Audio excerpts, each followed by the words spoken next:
Esse tema é muito importante, muito atual. Eu quero falar com vocês hoje sobre a depressão. Qual é a resposta que Deus tem para este mal, para a depressão? Então seria legal se você tivesse aí uma caneta, papel, anotasse em algum lugar, no seu computador, algumas coisas que eu queria conversar com vocês. Acho que vai ser tão importante. Tá bom, amigos? Deixa eu só ajustar aqui. Boa. Legal. Vamos começar, amigos? Eu vou orar aqui para a gente começar esse tempo, para que o Senhor nos abençoe e fale conosco durante todo esse tempo que nós estaremos aqui. Em nome de Jesus, Pai, nós te agradecemos pelo dia que o Senhor nos dá.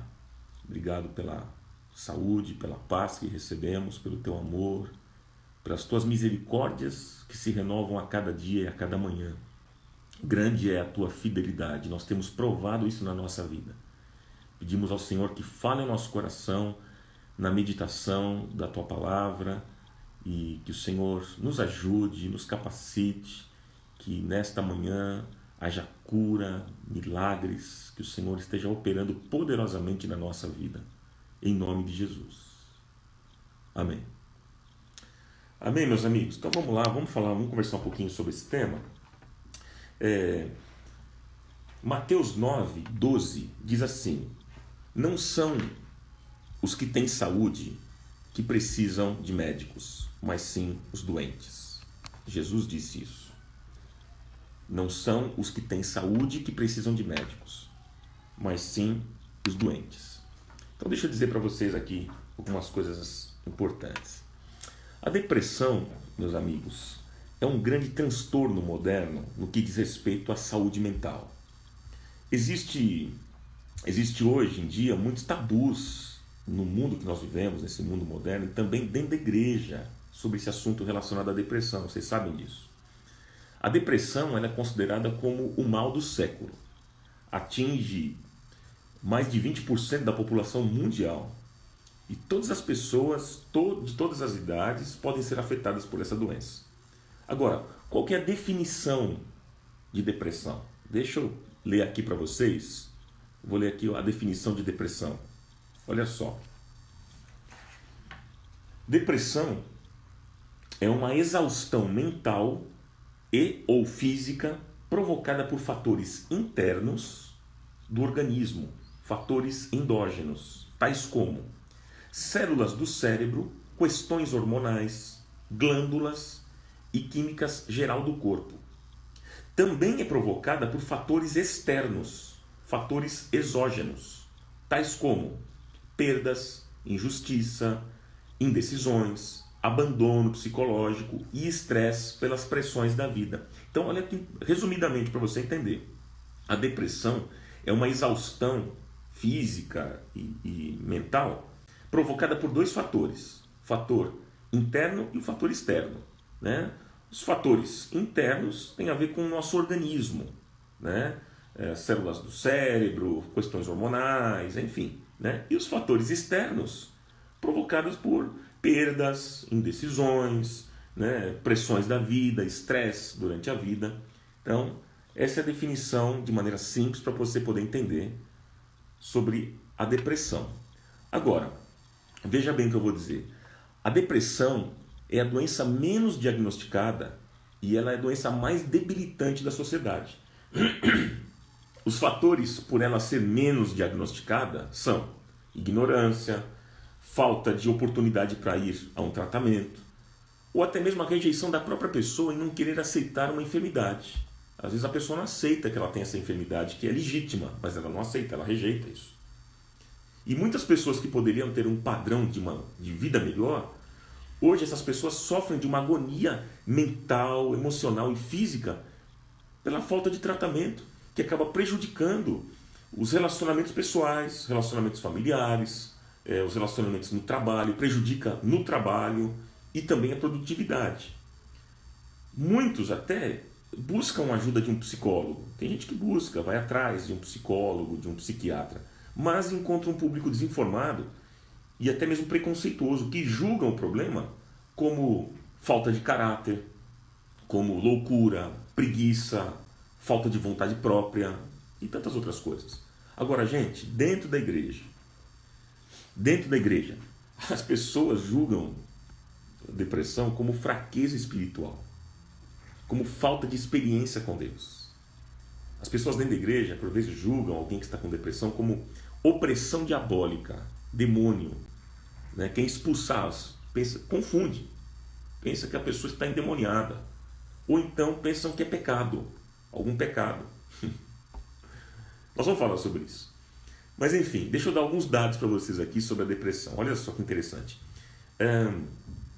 De 10 a 12% dos homens, veja só, de 10 a 12% dos homens têm depressão dos 40 aos 50 anos de idade. Por quê? Porque a taxa hormonal cai.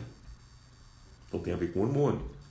Nas mulheres é mais comum a depressão, porque elas possuem vários ciclos e variações. A mulher tem menstruação, gestação, o pós-parto, menopausa, enfim, né?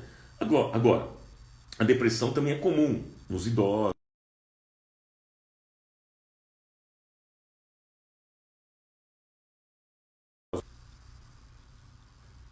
Estão me ouvindo? Dei uma paradinha aqui. Voltou?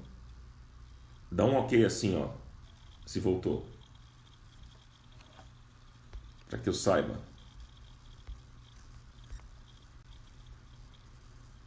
Tá tudo certo aí, gente? Voltamos à transmissão.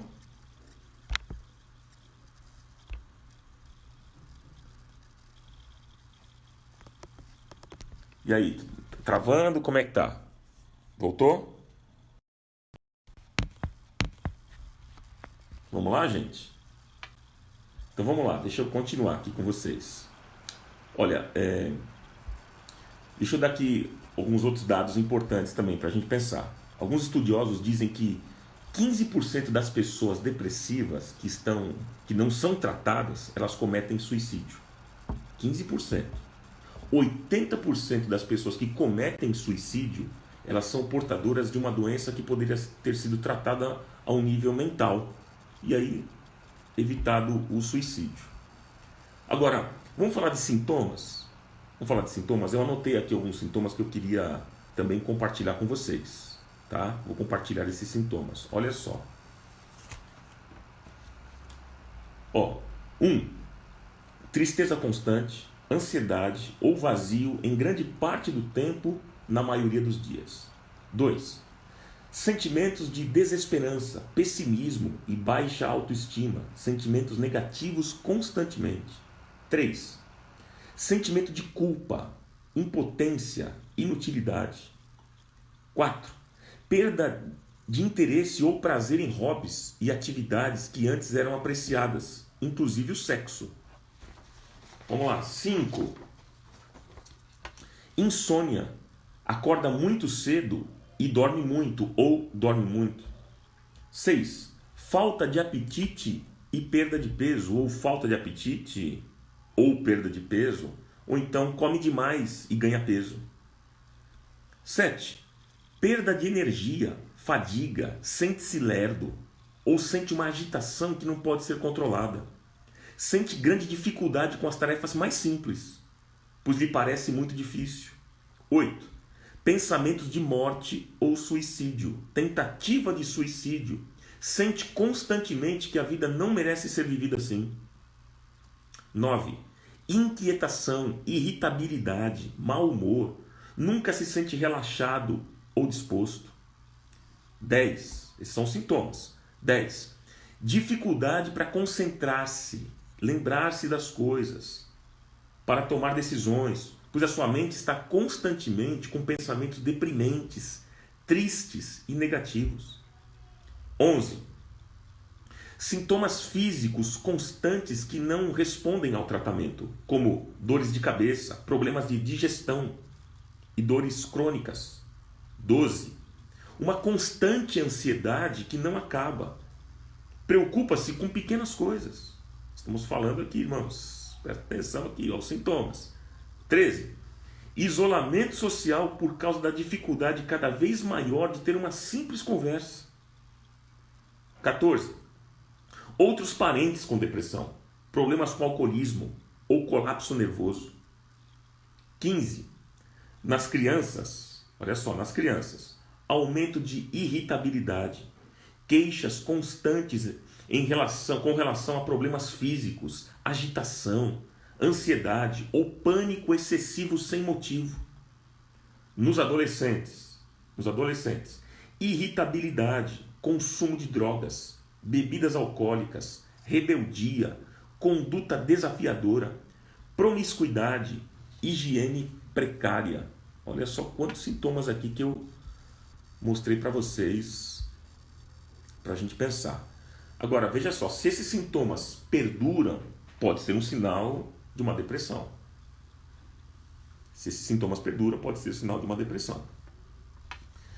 Agora, deixa eu fazer uma perguntinha para vocês aqui. Por que é difícil tratar crente, hein? Por que é difícil tratar cristão com depressão? Por quê, hein, meus amigos? Vocês conseguem me falar? Por que é difícil? Sabe por quê? Porque eles sempre têm explicações próprias para as causas e tratamentos das doenças mentais e emocionais. Crente logo pensa que é pecado, que é o diabo, ou então é falta de fé. Você está assim porque você não tem fé. Né? É o diabo que está te pegando. É pecado na sua vida, você está desse jeito por causa de pecado. Então, veja bem, algumas doenças mentais e a depressão, presta bem atenção nisso, são as únicas condições clínicas com sintomas espirituais.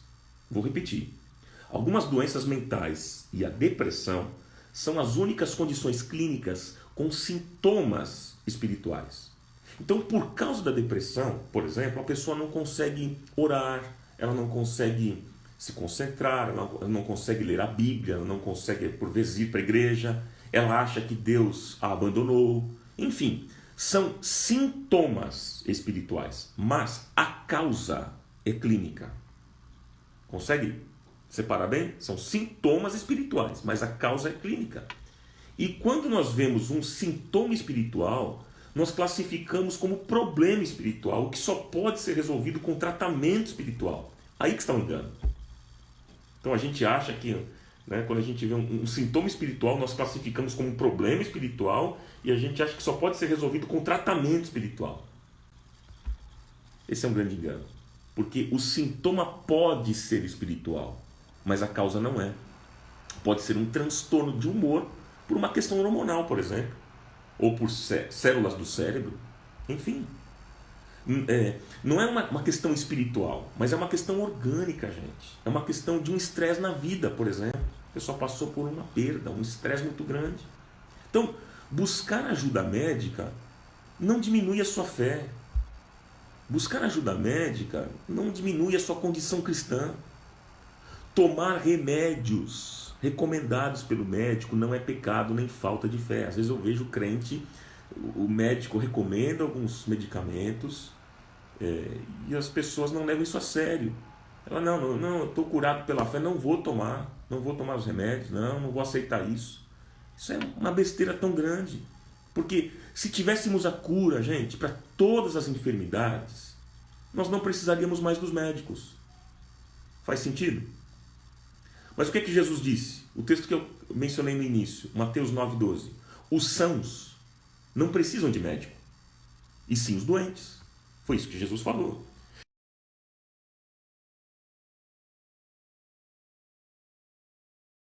Todas as pessoas são curadas, meus amigos. Por quê? Não sei. Isso é uma questão de soberania de Deus, que eu e você, que o homem jamais conseguirá entender. Nós não conseguimos entender o porquê de algumas coisas. Agora, muitos pastores dizem que crente não entra em depressão. Isso é uma baita ignorância, porque na Bíblia nós podemos ver Deus curando pessoas com depressão e utilizando terapia medicamentosa, psicoterapia e ajuda espiritual. Então veja só, alguns casos de depressão, o remédio pode resolver. Eu conheço gente que com remédio, ok.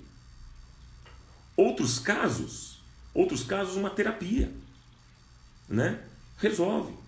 Outros casos é o remédio, a terapia e a ajuda espiritual. E ainda outros casos, nada disso vai precisar ser feito, porque Jesus tem o poder para curar toda e qualquer enfermidade, inclusive aquelas que os médicos não podem curar. Você crê assim? Você crê assim? Hoje você pode ser curado. De repente, se você está vivendo um tempo de depressão, o Senhor pode te curar ainda hoje. Amém? Deixa eu dar uma dica aqui, interrompendo um minutinho. Estou vendo algumas pessoas dizendo que está travando. Para mim é que está ok. Então vou dar uma dica para vocês. Utilizem o próprio celular, o 3G ou 4G. É melhor do que você pegar o Wi-Fi de casa, tá? Que daí não tem tantos problemas. Ok? Só uma dica. Então vamos lá, gente. Eu queria ver com vocês na Bíblia, tá? Eu falei algumas coisas técnicas aqui, enfim, coisas importantes, mas eu queria ver, à luz da palavra, nós vamos ver agora na Bíblia os sintomas de depressão de um homem de Deus. Não era qualquer pessoa, era um homem de Deus. E como é que foi esse processo de Deus na vida dele? Como é que foi o processo terapêutico de Deus para que ele recebesse cura? Quer ver só? Anote esse texto aí. 1 Reis, capítulo 19. 1 Reis, capítulo 19. E eu vou ler esse texto. 1 Reis 19, olha só essa história, tem tudo a ver com aquilo que a gente está falando, gente. Tem tudo a ver. Ora, Acabe contou a Jezabel tudo o que Elias tinha feito e como havia matado todos aqueles profetas à espada. Por isso, Jezabel mandou um mensageiro a Elias, você veja, a mulher do rei manda um mensageiro do profeta para dizer o seguinte: que os deuses me castiguem com todo rigor se amanhã, nesta hora, eu não fizer com a sua vida o que você fez com a deles. Versículo 3 diz assim: Elias teve medo e ele fugiu para salvar a vida. Em Berseba de Judá, ele deixou o seu servo e entrou no deserto caminhando um dia. Chegou a um pé de giesta, uma árvore, sentou-se debaixo dele e orou, pedindo a morte. E disse: já tive o bastante, Senhor, tira a minha vida, eu não sou melhor do que os meus antepassados. E depois se deitou debaixo da árvore e dormiu. De repente um anjo tocou nele e disse: levante-se e coma. Elias olhou ao redor e ali, junto à sua cabeça, havia um pão assado sobre brasas quentes e um jarro de água. Ele comeu, bebeu e deitou-se de novo. O anjo do Senhor voltou, tocou nele e disse: levante-se e coma, pois a sua viagem será muito longa. Então ele se levantou, comeu e bebeu. Fortalecido com aquela comida, ele viajou 40 dias e 40 noites até chegar a Horebe, o monte de Deus. Ali entrou numa caverna e passou a noite. E a palavra do Senhor veio a ele: o que você está fazendo aqui, Elias? E ele respondeu: tenho sido muito zeloso pelo Senhor, o Deus dos exércitos. Os israelitas rejeitaram a tua aliança, quebraram os teus altares e mataram os teus profetas à espada. Eu sou o único que sobrou. E agora também estão procurando matar-me. E o Senhor lhe disse: saia e fique no monte na presença do Senhor. Olha que interessante essa história. Veja, no versículo 4, gente, eu vou falar aqui dos sintomas de depressão de Elias. Vou falar para vocês aqui. Olha só, no versículo 4 já mostra. Diz assim: e entrou no deserto caminhando um dia, chegou ao pé de giesta, sentou-se debaixo dele e orou, pedindo a morte. Pedindo a morte. Então você já vê aqui no versículo 4, ou seja, houve um isolamento social. Quem está depressivo se isola.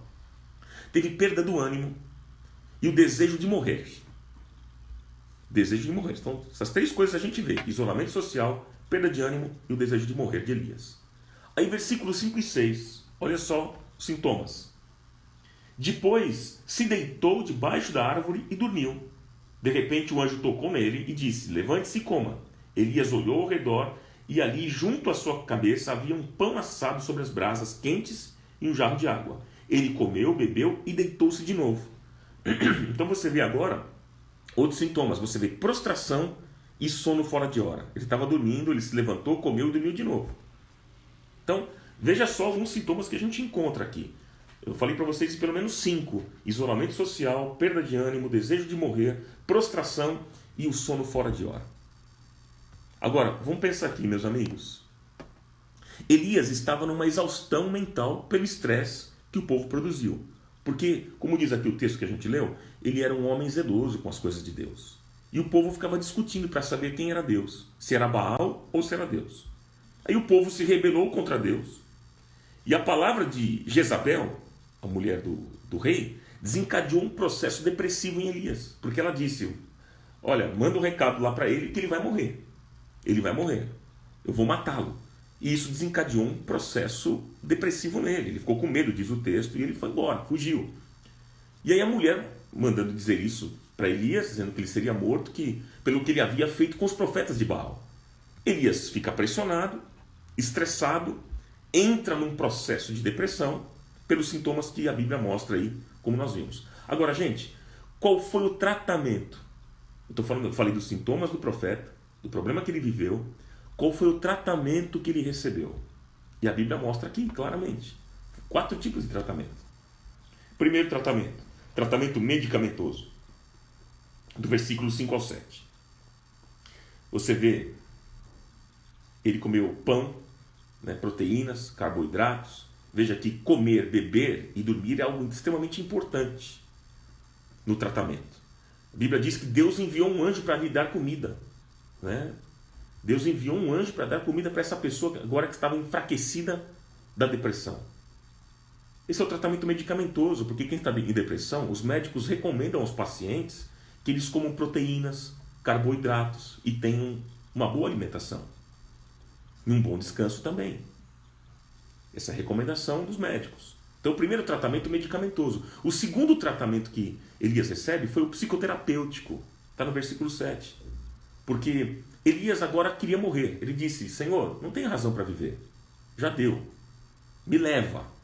Então ele queria morrer. Mas o processo terapêutico de Deus injetou um ânimo em Elias. E assim que Deus faz com a gente também. O que Deus falou? Elias, levanta, longa será a tua caminhada. E assim que Deus faz com a gente. A vida não acabou. Deus fala conosco, olha, a vida não acabou para você, eu tenho muita coisa para fazer, longa será a tua caminhada. Então, veja, teve um tratamento medicamentoso, psicoterapêutico, e agora o terceiro tratamento de consultório psicológico. No versículo 9 e 10 mostra isso muito claro, porque Deus agora faz aconselhamento, faz perguntas para Elias. O que você está fazendo aqui, Elias? Para que Elias falasse o que estava pegando, o que estava incomodando e levando ele a uma depressão. Então Deus falou, Elias, o que você está fazendo aqui? Por que você está irritado? Por que você está perturbado? E aí Elias começa a botar para fora, começa a falar. Então veja só, meus amigos, através da verbalização começa o processo de cura. Ele começa a falar. E através da fala, de botar para fora, da verbalização, ele entra nesse processo de cura. E por último, o tratamento agora é espiritual, que é o versículo 11. O que é que Deus disse para ele? No versículo 11, eu vou ler de novo. Disse assim para Elias, saia e fique no monte, na presença do Senhor, pois o Senhor vai passar. Fique na presença do Senhor. Agora é o tratamento espiritual. Veja, a presença de Deus, meus irmãos, é fator de cura para nós. Elias agora estava curado e pronto para continuar a vida. Deu para entender, gente? Então veja, 4 tipos de tratamento que Elias recebeu. Foi muito claro a maneira como Deus tratou com ele. A maneira como Elias recebeu esse tratamento de Deus. Foi o tratamento medicamentoso, psicoterapêutico, de consultório psicológico e também tratamento espiritual. Amém, meus amigos? Agora, deixa eu dizer para vocês uma coisa. O que nós precisamos entender? Que se nós estivermos com problemas no coração, ou Jesus cura, ou precisaremos ir para um cardiologista. Se nós tivermos problemas nos ossos, ou Jesus cura, ou nós precisaremos ir para um ortopedista. Se tivermos um problema nos olhos, ou Jesus cura, ou nós precisaremos a um oftalmologista. Uma pessoa certa vez me disse, eu uso óculos.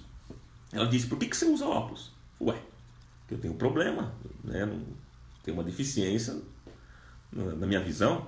Não, mas você tem que rejeitar isso, porque crente É só vitória, tem crente, é curado o tempo todo e tal. Eu fiquei pensando, poxa vida, quer dizer, eu não fui curado, então eu não vou buscar o tratamento? Eu vou rejeitar o tratamento? Vou rejeitar a medicina? Então, meus irmãos, não tem lógica. E se for a depressão, a mesma coisa. Ou Jesus cura, ou você vai precisar de um psicólogo, um psiquiatra. Não tem jeito. Por quê?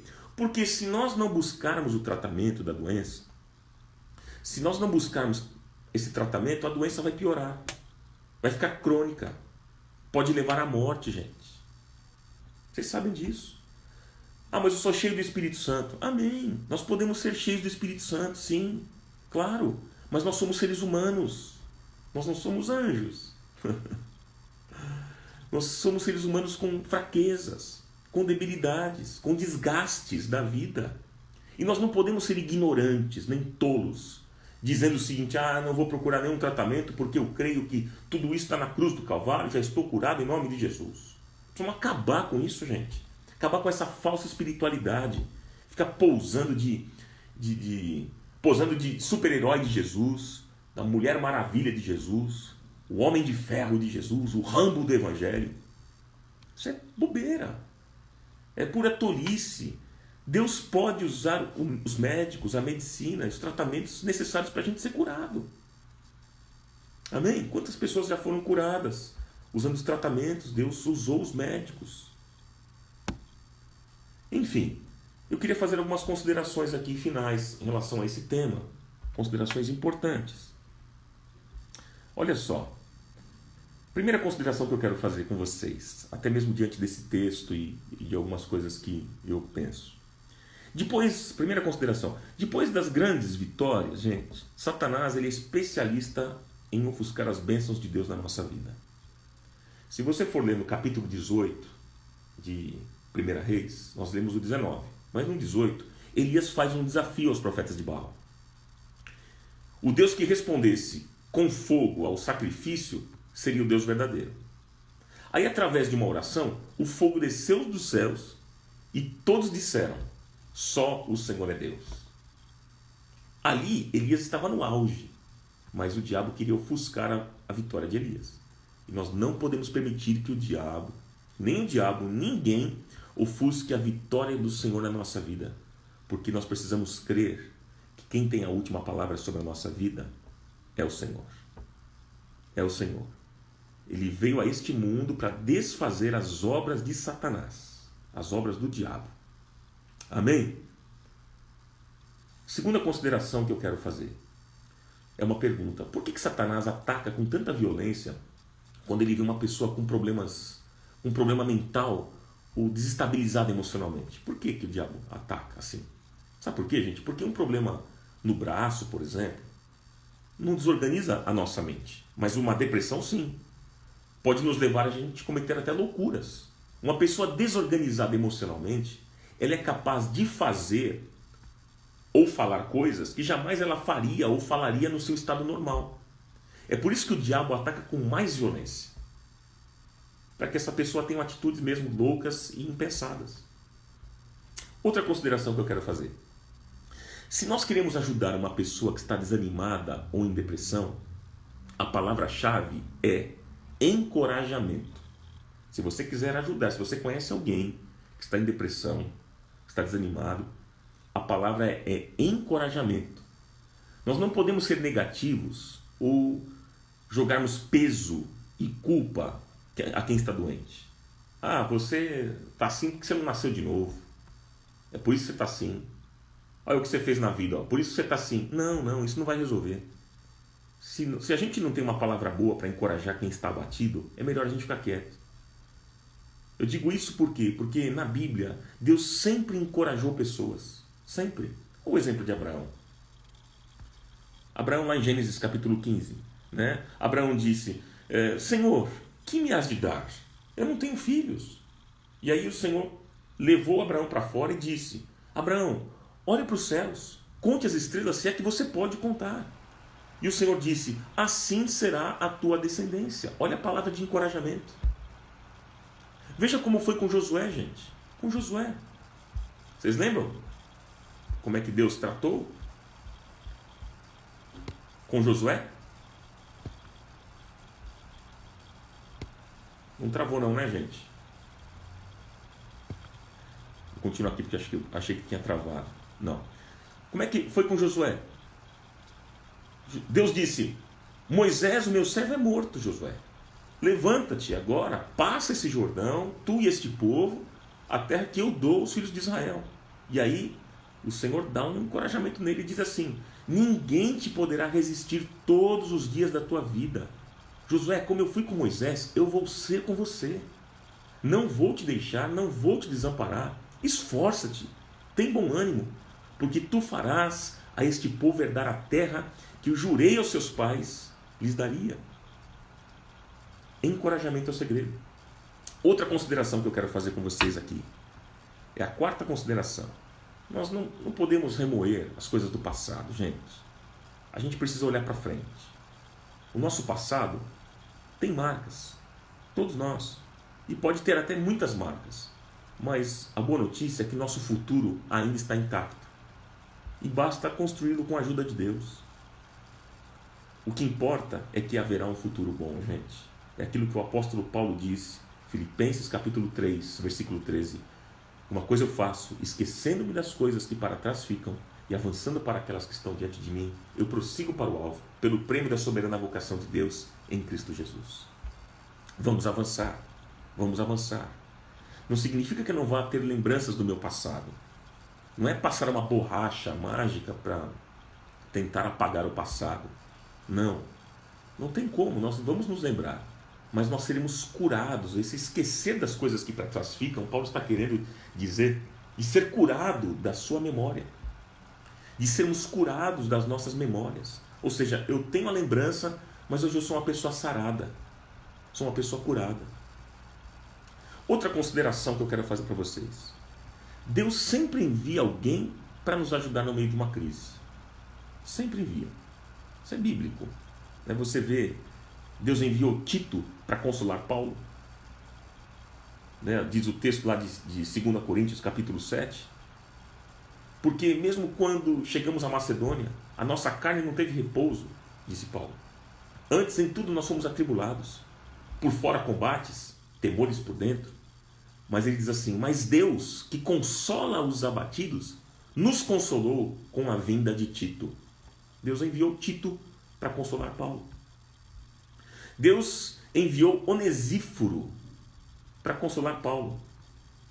O texto fala lá em 2 Timóteo capítulo 1, diz que o Senhor conceda misericórdia à casa de Onesíforo, Paulo falou, porque muitas vezes me recreou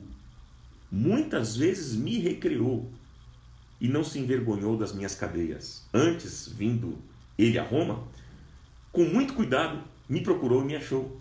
Veja que Onesíforo, ele gostava de historinhas, gostava de contar histórias, piadas para alegrar as pessoas. Deus enviou Onesíforo para alegrar Paulo, para fortalecer Paulo, para ajudar o apóstolo Paulo. E por último, eu quero aqui fazer uma outra consideração com vocês. São as palavras proféticas para a gente lembrar no meio de uma crise. São palavras proféticas. E eu queria deixar aqui alguns versículos que, em momentos de muita dificuldade na minha vida, eu trouxe à minha memória, de palavras proféticas. O primeiro versículo é o Salmo 50:15. O salmista diz: invoca-me no dia da angústia, eu te livrarei e tu me glorificarás. Outro texto que sempre falou forte ao meu coração em momentos de pressão e angústia foi o Salmo 55:22. Lança o teu cuidado sobre o Senhor e ele te susterá, não permitirá jamais que o justo seja abalado. Outro texto, Salmo 23:4. Ainda que eu ande pelo vale da sombra da morte, não temerei mal algum, porque tu estás comigo, a tua vara e o teu cajado me consolam. Palavras proféticas, meus irmãos.